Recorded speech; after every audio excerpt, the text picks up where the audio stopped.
Hello, everyone. Thank you so much for joining us on another Fireside Chat with Relief Syria. My name is Noor Ghadanfar, and I am one of the co-founders of Relief Syria. And the organization is really a grassroots initiative created to share information and spread awareness about the ongoing effects of the sanctions enacted on Syria and its people, and the consequences that have developed as a result of a decade of conflict, economic downturn, and an unprecedented pandemic. So Relief Syria aims to advocate for Syrians' inalienable right to live fulfilled and dignified lives in their homeland, specifically as it relates to economic opportunity. And our fireside chats will be a conversation with various guests about U.S. sanctions on Syria. In our conversations, we hope to address the real-world implications of sanctions and spark a truthful discourse on how these sanctions affect the ability of Syrians to survive. And with that, I will hand it over to Lara Al-Hassan, who will introduce our speaker today. Hi, everyone. My name is Lara, and I'm currently a second year at UCLA. My interest in Syria and foreign policy comes from my background as a Syrian American. Growing up, I used to visit my family in Syria over the summers up until when the war began, and that's why this topic is really important to me. So now I'll go ahead and introduce Dr. Karam Shaar. Originally from Aleppo, Syria, Dr. Karam has lived for 14 years in Saudi Arabia, Malaysia, and New Zealand. He's particularly interested in Syria's political economy. His writings on the subject have been published in the Middle East Institute, the Brookings Institution, Carnegie's Middle East Center, and the Atlantic Council. He has been quoted by the Washington Post, the New York Times, the Financial Times, and the Guardian, among others. Karam was active in his support for democratic reforms in the first year of the Syrian uprising, but he later fled the country and continued his activism from abroad. Karam has published multiple peer-reviewed academic and policy papers in fiscal and monetary economics and international trade. He works as an independent Syria consultant, is the research director at the Operations and Policy Center, and the Syria Program Manager at the Political and Economic Networks Observatory. Prior to that, he worked as a senior analyst at the New Zealand Treasury, a researcher at the Reserve Bank of New Zealand, and as a senior lecturer on Middle East politics at Massey University. It's a pleasure to have you here today. But before we dive into the questions, we'd like to learn what spurred your interest in sanctions and how you view the climate of sanctions in Syria. Thanks for having me. It's such a touchy topic. It's kind of almost impossible to get two people to agree on anything related to sanctions. And to be honest, I don't envy you. You guys established an organization that is just focused on this. So it's kind of difficult for you guys to get many supporters just by construction. The same way you're not likely to be friends with the complaints department. No one calls the complaints department in any company to call them and say, hey guys, I think you guys are doing great and I have no complaints today. It's just the way it's meant to be. And the reason I'm interested in this topic is it has such strong impacts on the future of Syria. And I could see how easily it can be misunderstood. And most people actually treat it as a single block. So are you pro or against sanctions? And I think it's such a nuanced topic. And you can have so many correct answers to it. It kind of humbles you when you think about sanctions, because when you work on sanctions, you'd really realize that there are no answers, that we are certain of, because no one can actually establish causality or claim that, yes, this is the empirical answer, because there are no empirical answers. That's why I'm interested in this topic. I love that. And I think one of the things that we learned when we had Dr. Joshua Landis on, who was previously our first Fireside Chat member, is it's impossible to distinguish, for example, whether the past 3 or 4 years was a result of the crash of the Lebanese currency, whether it's a result of the pandemic, whether it's a result of the sanctions themselves, and they're all interrelated. And in an ideal world, we would have a real-time experiment where we could see, but this is real life, and you'll never know. So I love that you touched on that. Yeah, I totally agree. Well, for an audience that might not be familiar with the Caesar sanctions, the Caesar Act was signed into law December 2019 to try and alienate Bashar al-Assad and hold him accountable for war crimes. The act claims to do this by imposing primary and secondary sanctions on persons associated with the Syrian government. Under the act, the Syrian Central Bank and Assad-operated industries, which include oil, gas, and telecommunications, are sanctioned. We'd like to know what you think the United States is trying to get at with the Caesar Act and whether you think they're succeeding or not. Well, first, let me just correct something. So the Caesar Act actually gives Congress the ability to get OFAC to impose additional sanctions on the central bank, and they were given 90 days to provide OFAC with additional evidence in order for OFAC to sanction the central bank, but that never happened. And so there are no additional sanctions on the central bank because of the Caesar Act. Now, I think what sets the Caesar Act apart from previous forms of sanctions are basically two things. First, the focus on accountability and reconstruction. So it has a different focus. But I think when it comes to its power stems from the fact that it allows you to impose secondary sanctions. So, and here there's a clear misunderstanding. So many people think that secondary sanctions allow you to impose sanctions on non-Syrians. Not necessarily. It's actually the ability to sanction people for having relations with others who are doing sanctionable behavior. And so you don't have to be committing sanctionable behavior to be sanctioned. This is secondary sanctions. Now, do I think the Caesar Act is actually on balance a force for good? I would say it's really difficult to answer this question, but I want to tell you before we talk about how sanctions hurt Syrians, I want to tell you that actually sanctions do achieve many good things that many people actually don't talk about. Why?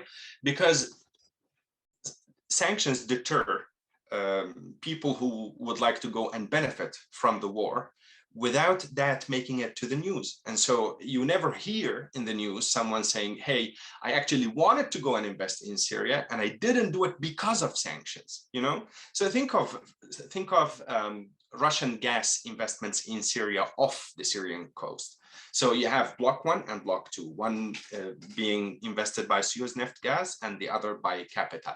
Both of them are actually binding contracts, and Russia could indeed be now investing in those blocks. The only reason it's not is actually sanctions. They could be actually making money right now. That is never even talked about, you know, but it's actually a huge advantage of sanctions. You definitely don't want Putin and Bashar al-Assad to be benefiting from those resources at this stage after all they've done. On the other hand, sanctions do have so many side effects, and I think like I've talked about those at length. And you actually really don't know where to stop. In fact, the consensus academically is that on balance, sanctions hurt civilians. They do in so many different ways. We can talk about those later on. But to me, the last point I want to say is whether you support sanctions or not depends on the time horizon. So in the near term, do sanctions hurt civilians? Absolutely. There's no question there. The question is actually about the alternative. What do? You say then zero accountability, just let everyone continue with the way they've behaved throughout the war, and therefore basically allow Bashar al-Assad, the regime, the one who killed the vast majority of civilians, to win the war practically, you know? Is this the ideal thing? So in the near term, yes, we know there will be a negative impact on civilians. However, if you can actually get the regime to change behavior in the long term, sanctions might be actually good. They might be useful, but you just want to make sure that you have the right amount of pressure applied on the regime to change behavior indeed. Currently, the level of pressure is just too small. You have such a tiny stick that you keep threatening with, and you're expecting the regime to change behavior. It's not going to change behavior. And when you say near term and long term, how long is near term and how long is long term? Are we talking 50 years long term? I mean, hopefully not. I don't think it has to be that long for you to be able to get the regime to change behavior. I think maybe well, it depends on actually how much pressure you want to apply in total. So if your only way of pressuring the regime is actually sanctions, then yes, actually, it'll take decades. And I wouldn't be even in favor of sanctions to begin with. If this is the only way you want to pressure the regime to change behavior, just don't impose sanctions, because it's not enough pressure.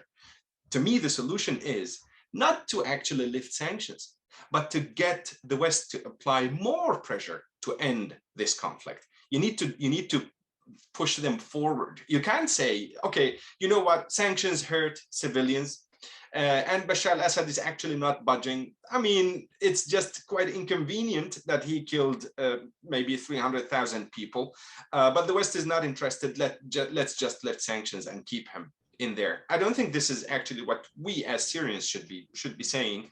We should be pushing for applying more pressure on Bashar al-Assad to change behavior. And we're succeeding in some ways, you know, like the pressure we Syrians applied on US government is actually yielding fruit. So now you have regional countries more or less stopping their normalization with the al-Assad regime because of this pressure.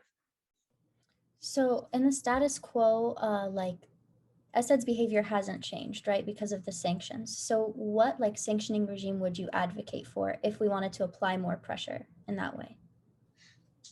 Well, I mean, I think there are two elements here. There is an element that has nothing to do with sanctions. You need to increase the level of pressure. You can do this by, say, for example, just taking Syria more seriously. Just go and coordinate with your other partners. Why are you taking actions in isolation from European partners? And this happened, by the way, quite often. So like in the meeting in Brussels, I think 5 or 6 months ago, Europeans were actually didn't expect that the Americans did have indeed a deal that we still don't know what that deal was, by the way, with Russia, just not to talk about the renewal of cross-border aid resolution in the Security Council. So I think they can coordinate better. They need to have a holistic policy towards Syria. They need to bring all parties to sit and talk, just get the UN to take negotiations more seriously and so on. And all of this is more pressure without giving any concessions, you know. So we know domestically it's expensive for politicians in Western countries to give concessions in order to push for a political settlement in Syria, because domestically people don't care. What I'm saying is there are actually so many low-hanging fruit that you can actually get without giving concessions. So this is the first set that can help. The other thing relates to sanctions themselves. So you can actually improve the way sanctions work by applying many tweaks. So one of them, for instance, I would say, we talk about the impact, the humanitarian impact, right? I think actually much of that impact stems from one thing. It's actually the sanctioning of financial transactions. If you just lift that in exchange for whatever you can get, you know, just try to negotiate and get whatever is possible. In exchange for lifting financial transactions, I think the humanitarian situation will improve markedly. Would sanctions on balance have a positive impact on people living there? No, it will not, but it will actually lower the negative impact significantly. Yet that doesn't mean that you're actually weakening sanctions. You can strengthen them by sanctioning more people.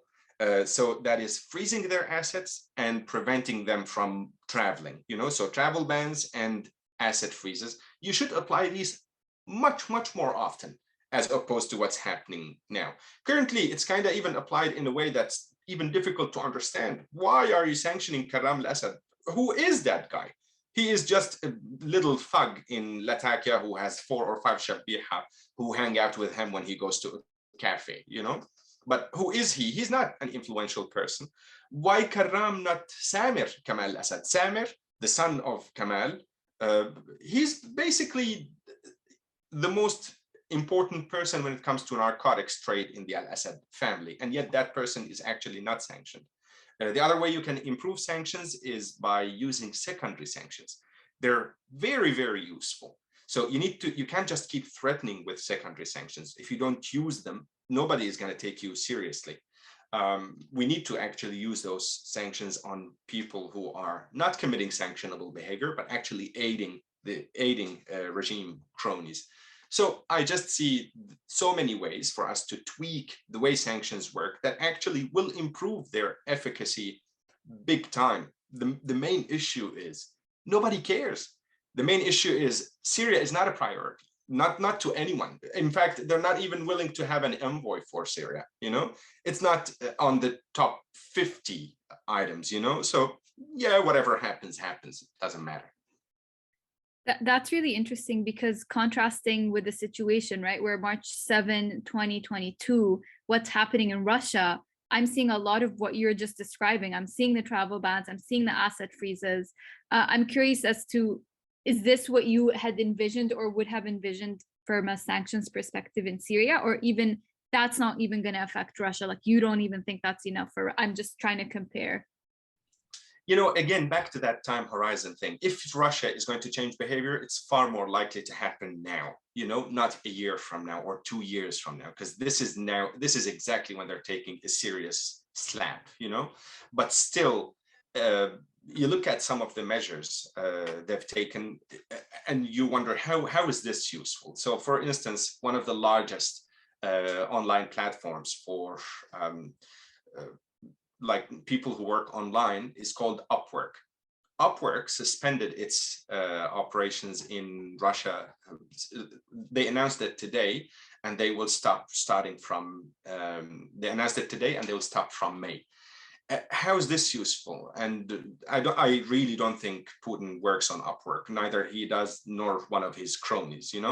And the reason is it's just operationally difficult for them, because now the major banks are blocked from SWIFT, so like the banking sector, and you have also Visa cards and other like MasterCard and so on, which do not work abroad. And so I think we're still seeing so many of those mistakes of sanctions that happened in other countries happening today again in Russia. Does this mean that sanctions are not useful? I think Putin is kind of regretting his intervention in Russia, primarily because of sanctions. And I'm just curious, because you're talking, about Upwork and other similar moves that or organizations that have decided to stop engaging with Russia, but is that not enough pressure from the inside of Russia, like for Putin to realize like his own people are feeling ramifications beyond what he expected as it relates to operating on an international scale, that's also some form of pressure on Putin? Or do you not see it like that? Actually, it's so interesting. Yeah, I mean, I totally agree. And I think that people, policymakers in Western countries never admit that it's actually the case, that they hope there will be some resistance internally, but it is actually the case. They do hope that by making life more difficult for ordinary people, these ordinary people will actually stand up and say, well, you know what, you brought this on us. I mean, obviously, for a politician, it's never in your interest to actually admit that your policy does indeed hurt civilians, And yeah, it's also interesting that academically, there's a very clear consensus that sanctions do hurt civilians, and you feel like the wrong questions are being asked. So no, wait, I want to know. So do sanctions hurt civilians or not? And those who are in favor of sanctions always come up with the most naive argument, which is that, no, they don't hurt civilians. This just makes no sense. We know they hurt civilians. That's not the question. We shouldn't be even thinking about this. The question is about the alternative. When you were talking about concessions, were you referring to concessions that like the US would want Assad to give something up No, I was actually referring to, so if the US wants a political settlement in Syria, they might actually go and tell the Russians, you know what, we have no issue with you having permanent military bases in Syria. That's going to hurt our interests strategically. In the long term, that's not a good thing for us. But yet, we're actually happy with that because we want to see an end to this conflict. So concessions can also be financial. So that did happen in Al-Ta'if agreement that ended the Lebanese civil war after 15 years. They actually put money in the pockets of warlords in Lebanon. That was actually what sweetened the deal for many of them. And said, yeah, okay, then maybe now it's actually a good deal. The US is not willing to give any concessions because they're just not interested in Syria altogether. To them, it's just a humanitarian crisis. Domestically, I don't want American voters telling me that, hey, you see people dying and you're not doing anything. So no, I'll give them food just so they don't die. I don't want to see them on cameras. I don't want to see them on the news. No one wants to be Bill Clinton and see what happened in Rwanda, people dying in hundreds of thousands with the world watching. So just so long as this is not happening, nothing else matters. Do you think, like, given the relationship between Assad and Putin's aggression in Ukraine, that could change the US's approach to sanctions on Syria specifically? Well, I mean, we started to get some signs from the US, and apparently that's not the case, actually. And that might change soon. But the State Department actually made it clear a few days ago when they met with representatives from the Syrian opposition and other Arab countries, and even Gary Peterson and so on. They met with Ethan Goldrich just 2 days ago. And apparently the US position is, no, we're not going to make Syria another front. But I think that might also change depending on what happens in Ukraine. So if Russia pushes even harder, they might actually make it more difficult for Syria. But bear in mind, they're not doing this because it's actually costly for Western countries to make matters yet worse in Syria, because they have to bear the brunt of that, the humanitarian cost, and also in terms of refugees. And that's the last thing they want. You know, the way Western politicians dealt with Syria, especially after the rise of ISIS, has been to just contain the situation because it's a lot cheaper. You just don't want refugees, seal them, just keep them in there, give neighboring countries money just so they can keep them there, or even shut their borders. Make sure no terrorists come to our own land, so just defeat ISIS. And if it comes to long-term settlement or the well-being of Syrians and what's happening to children and so on, that's just a shame. We didn't do it. It's Russia and Iran who did it. We didn't do it. So we're not going to invest much in it. Okay, well, I'm going to shift gears a little towards the reconstruction effort. The Caesar sanctions place a significant barrier on Syrian reconstruction. In November 2021, the U.S. Treasury Department expanded authorization of NGOs to engage in early recovery actions in Syria. Could you explain the distinction between early recovery and reconstruction? I mean, nobody really agrees as to what the differences are, but I think there are like a few points that almost everybody agrees on. And those are early recovery aid is aid. And so it's needs-based, while reconstruction isn't. So reconstruction for you as a state, because reconstruction is managed by the state, you decide what to prioritize. You might decide to prioritize access to electricity because you're anticipating demand for electricity down the road. But for early recovery, no, that's actually aid. So it has to be needs-based, and you have to focus on what people actually need. The second thing is, because it's actually aid, you don't have to reimburse, you don't have to repay that amount, while reconstruction usually comes in the form of concessionary loans, so loans from be it bilateral loans, but quite often actually from multilateral organizations, say from the World Bank. They would extend a loan to you with zero interest in order for you to reconstruct. I would say these would be maybe the main distinctions between the two. And I'm very curious to see now with the sanctions still in place. We've seen some normalization of relations between neighboring countries. So Jordan has dabbled a little bit in the normalization. Has the foreign minister of Abu Dhabi was also met with Syrian representatives of the regime, which hasn't happened since the start of the civil war. And so thoughts on neighboring countries and their involvement in reconstruction and on their role in normalization as well.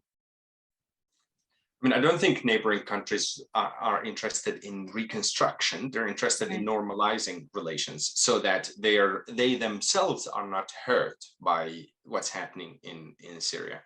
And if you think of the pressure that the refugee crisis has actually put on neighboring countries, you kind of understand that that's fair. It's fair for them to think that this has to end. It's been 11 years now. Now, I think for maybe the only Arab country that is interested in reconstruction is actually the UAE, because they have companies that might benefit from this. However, if you asked me maybe 2 months ago, I'd say that's actually a real risk. But I don't think it is actually anymore, by the way. Over the past few weeks, I think we're getting some very clear signals from Western countries that no, you cannot normalize with such a criminal regime.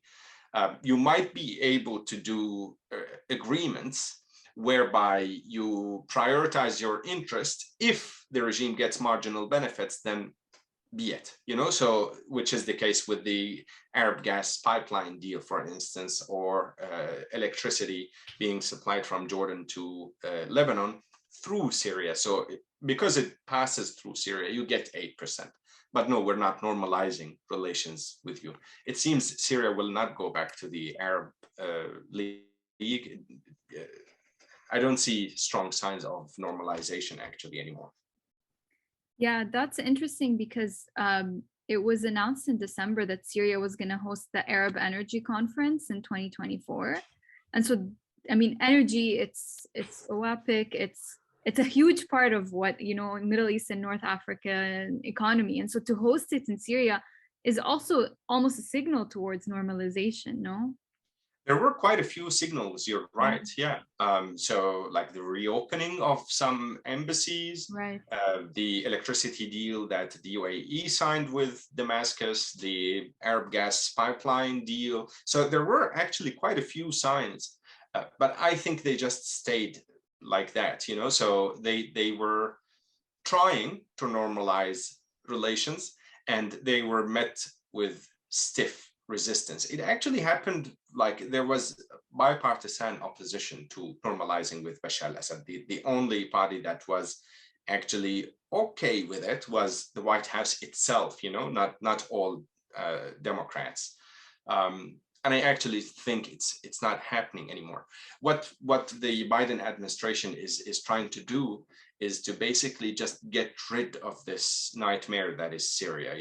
It's such an annoying thing that you can't really resolve. Just let it die out on its own, let people normalize, let just tensions disappear between them. And at the end of the day, I'll be staying in office for at most 2 terms. These guys fight with each other for ages, just let it cool down. Bleak. Yeah, indeed. Yeah.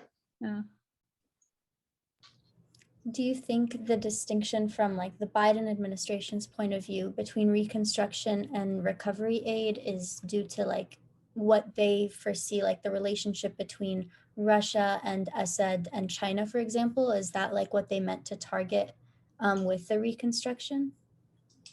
I think actually, if you think of early recovery aid, the UN has always called for having more early recovery aid. And it was actually the least funded cluster. So every year, the UN says, okay, this is how much money I need to meet the following needs, depending on and with the following clusters. So a cluster, the cluster which has early recovery aid, last year was actually the least funded. So Western countries were always saying, no, I'm not going to give you anything beyond surviving while there's no political settlement. When did this change? It changed after the latest renewal of cross-border aid. So in the resolution that was passed in the Security Council, there was actually an explicit mention of early recovery aid. And this is when the US later on actually delivered on its promise. So always those minor things that happened between Russia and the US, we're not fully aware of them. So they strike a deal that they don't feel compelled to tell us what it's about. But then later on, what happened was OFAC actually eased some of the restrictions related to early recovery aid. So I'd say, yes, definitely related to Russia. But I think also its impact was exaggerated because people thought that the West will be actually funding early recovery aid. While what happened was, okay, look, we don't mind anymore. But guess what? We're the only ones actually paying anything in Syria. And we're not going to fund that either. That didn't change. And so that's why I don't think it's such a game changer.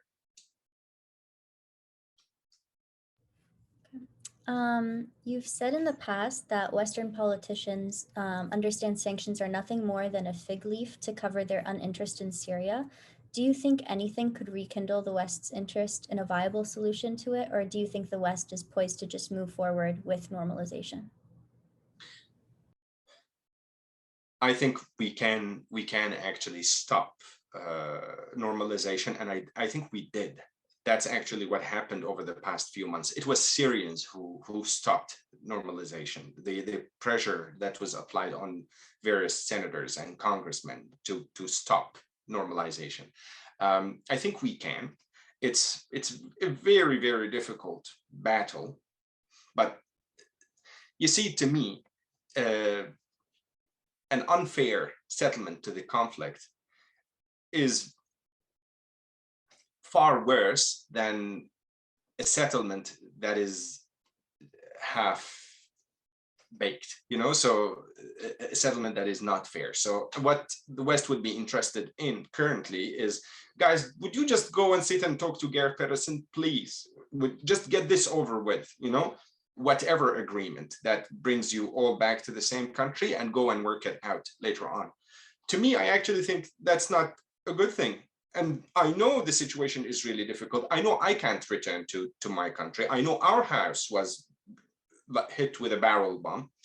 And yet, for me, I would say I'm happy to go on for more years, just knowing that if it's not a fair settlement, it's not a sustainable settlement. So you go and have a settlement like that in Lebanon, and then you plant the seeds for another conflict. Look at Lebanon right now. It's a ticking bomb. And so many Western countries are actually more than happy for Syria to have such a settlement. I don't think we should agree. Actually, we do have a UN framework that is good for arriving at a settlement. We do have 2254 resolution. I think we should all stick to it. Whatever happens, we just stick to that. That's our best option for the time being.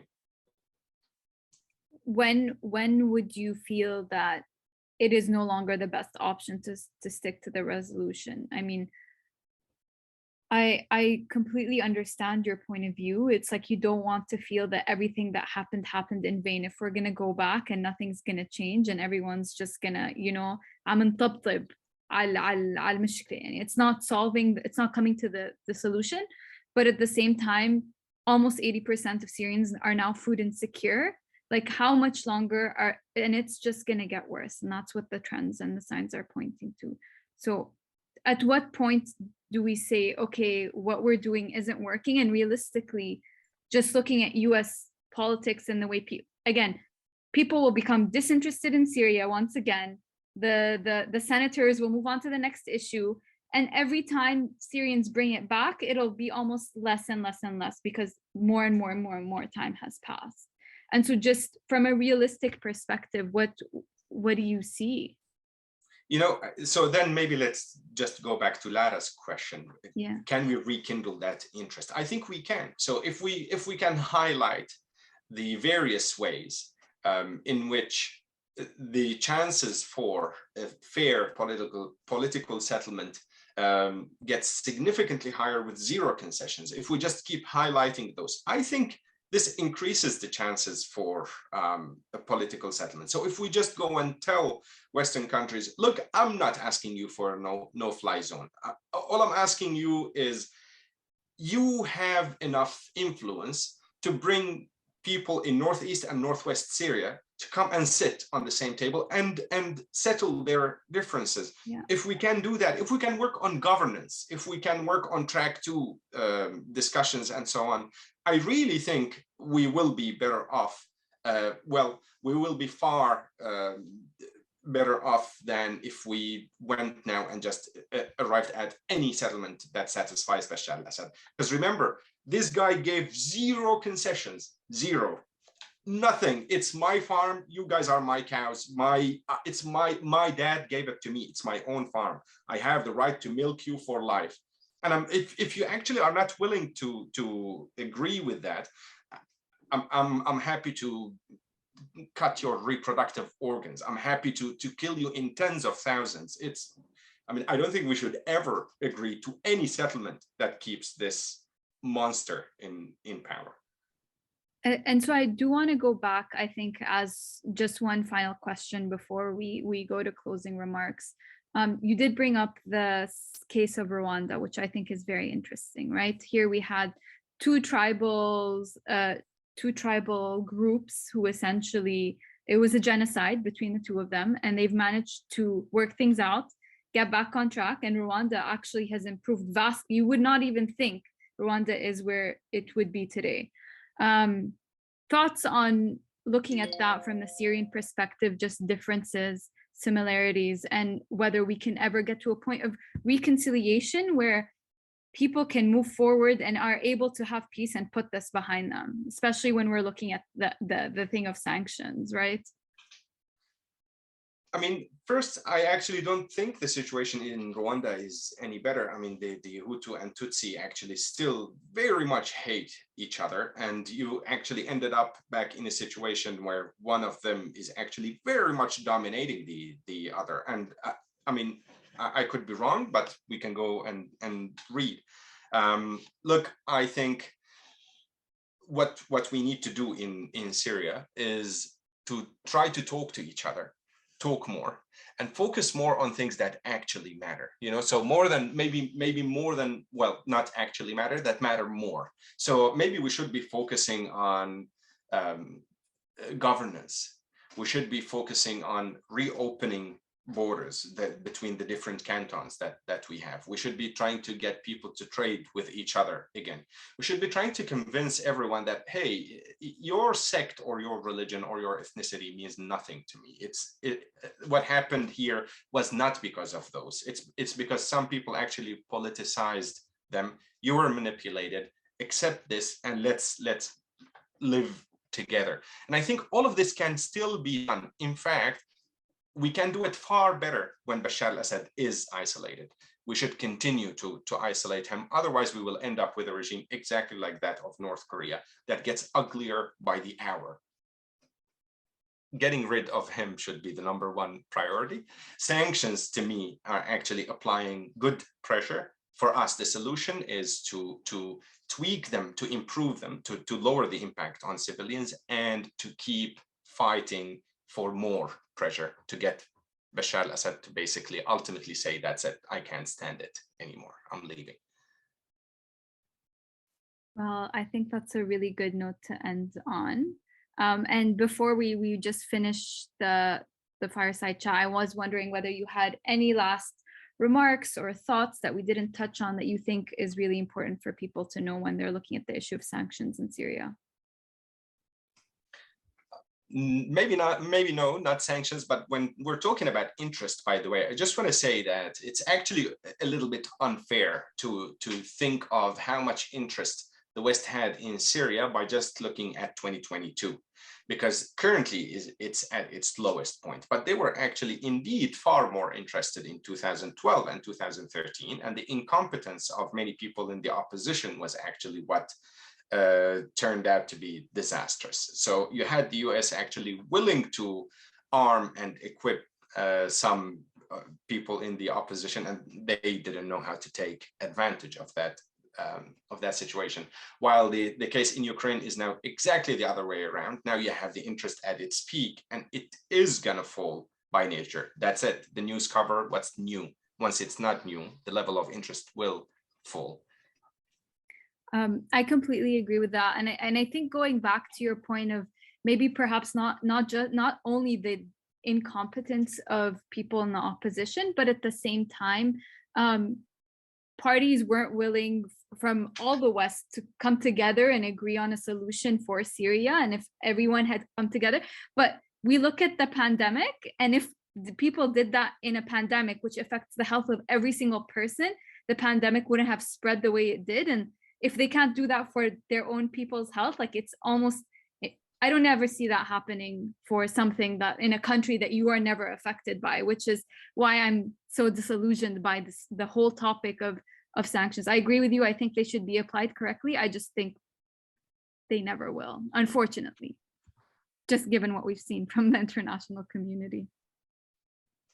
Yeah. Okay.